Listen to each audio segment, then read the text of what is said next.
It's Brad's Laboratory. Okay, today we're on a journey to find a record and a record player so that I can make a scratch effect, sound effect.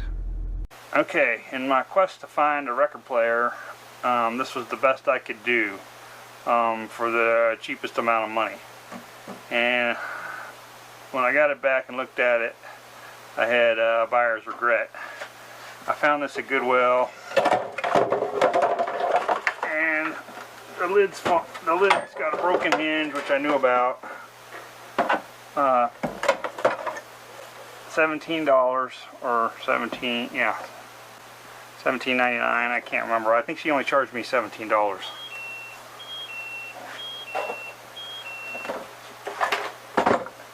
And I had felt the needle and knew that it was not right, and I've taken it out since then, and I thought it was just missing the, I thought it was just the metal part of the needle had broken off and I could maybe just solder something new on.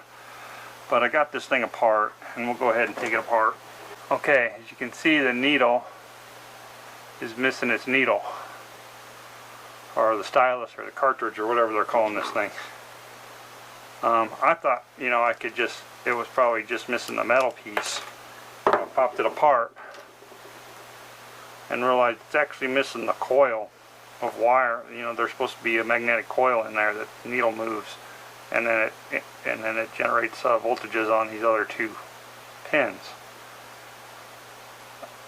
So I was thinking I could just, solder another new piece of wire or something on there and just kind of make it work for making my scratch sound effect, but not the case. I had to order, so the whole coil's been ripped out of there somehow, so I had to order a new needle. I found them on Amazon for 2 for $10, so that's on its way. But let's zoom back out and get the unit back up on the desk. So the next problem with this unit is it just got speaker outs.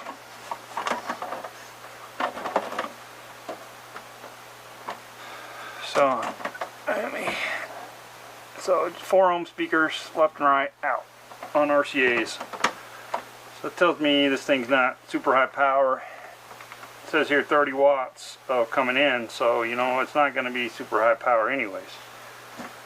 So let's get this thing apart and see if I can figure out where the preamps are and run me some new RCA's out from the preamps.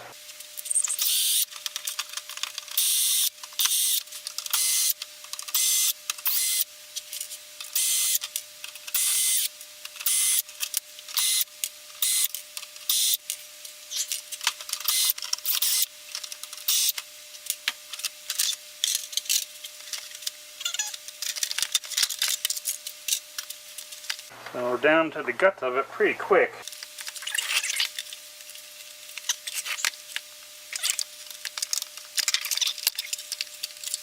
So that's the record player. That's the piece I'm trying to salvage. A hot glue. And I really don't even care if the belt's working, but the belt's there. So that's a good deal. Powered up. Power light came on at any rate, but no other indication of power.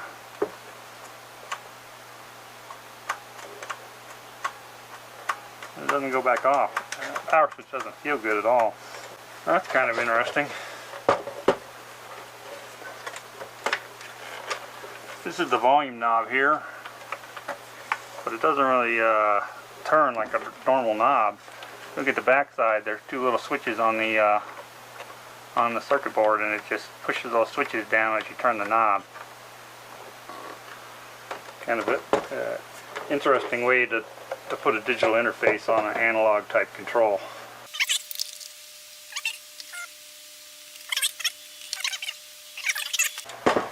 Found it. That's the main amplifier. Right there, hiding on the side on a heatsink. So we'll look this number up. We'll figure out which pin we need to hook to. Okay, internet's a fabulous thing. Had no problem finding the spec sheet for this thing, for this chip. It states that the power output is 5.4 watts at 12 volts and 2.5 watts at 9 volts. So this thing had a rocking 10 watts of power on its speakers.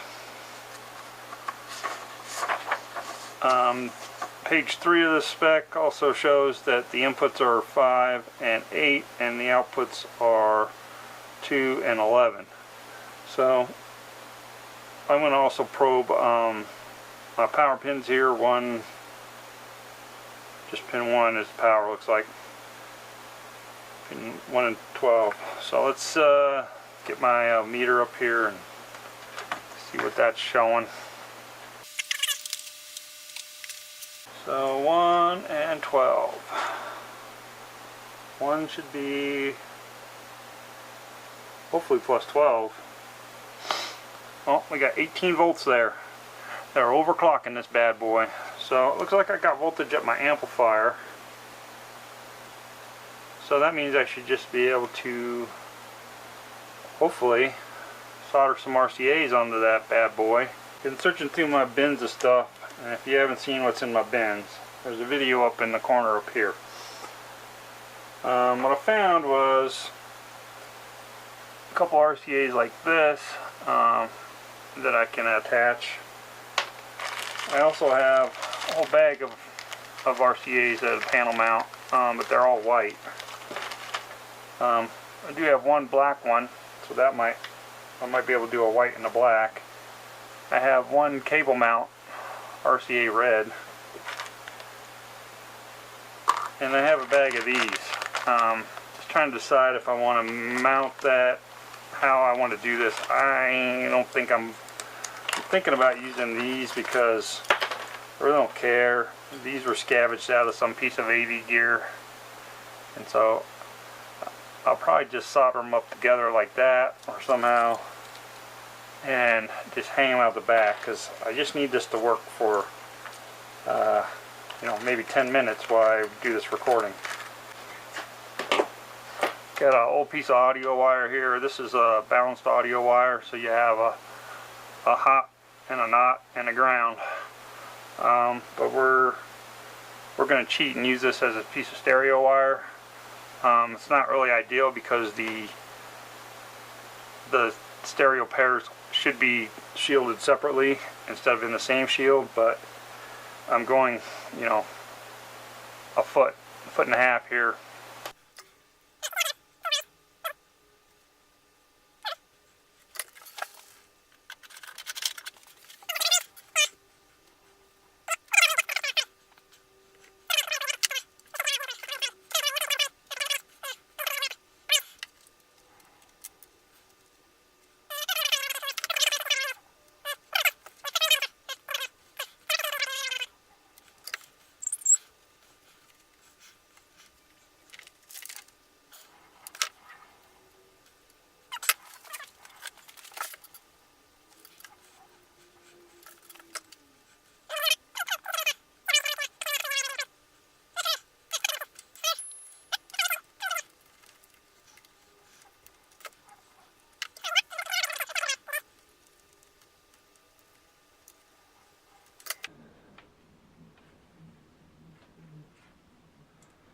There we go. That'll be my output. And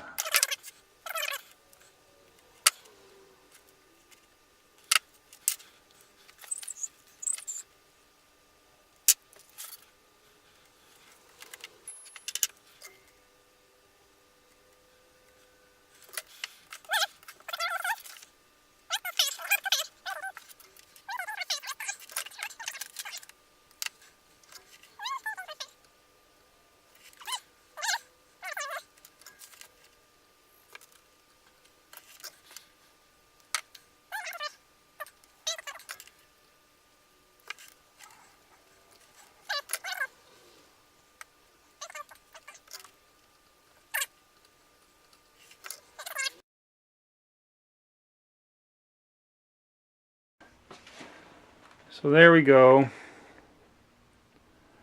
We got the wire connected to the input of the amplifier chip and to a couple RCAs. And then I can then feed my computer the audio with. So now we're done. Done. Okay, been playing with this a little bit.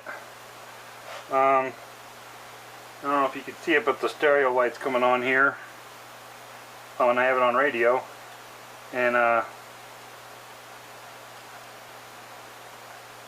was just working. Seriously?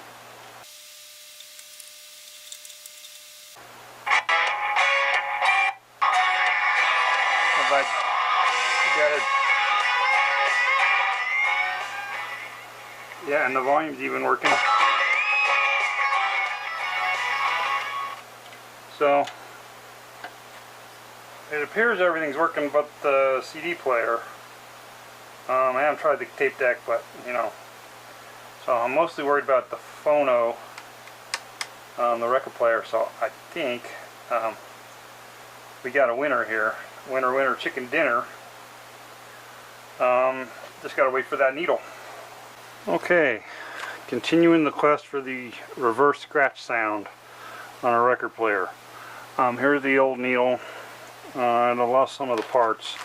I didn't realize these were coming all the way from China when I ordered them from Amazon, so it's taken a couple weeks to get them. So here we are.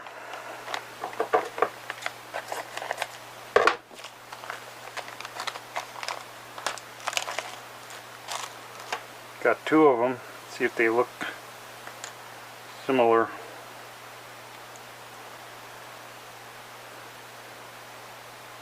They look pretty close. Looks like they're going to snap in just fine. Slightly different, but I think they're going to be fine. So let's get the record player out and get the new needle installed.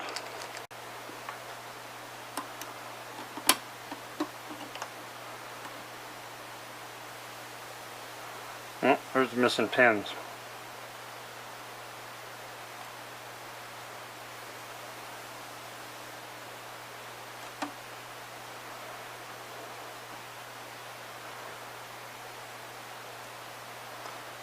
So that double one wraps around the pins that are closer together, the ones that are closer towards the needle.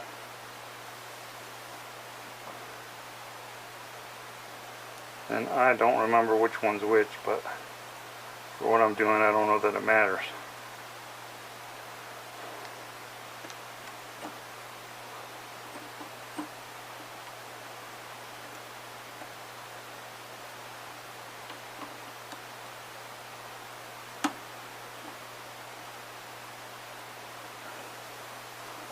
Come on, baby.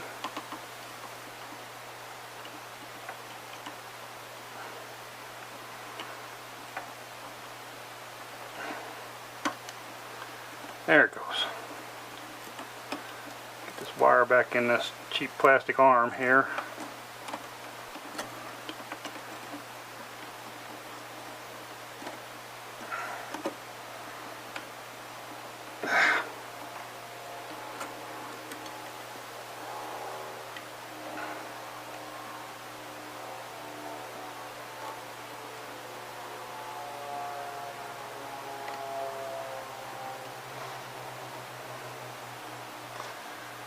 Alrighty.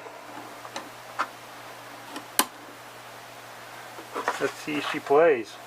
Alright, so I found me a Glenn Miller record at the store as a kind of a little Colorado thing. Glenn Miller was a pretty famous big band guy in the 30s and 40s. He died during the war. He actually convinced somebody to let him join the war effort even though he was too old, and his plane went down during the war.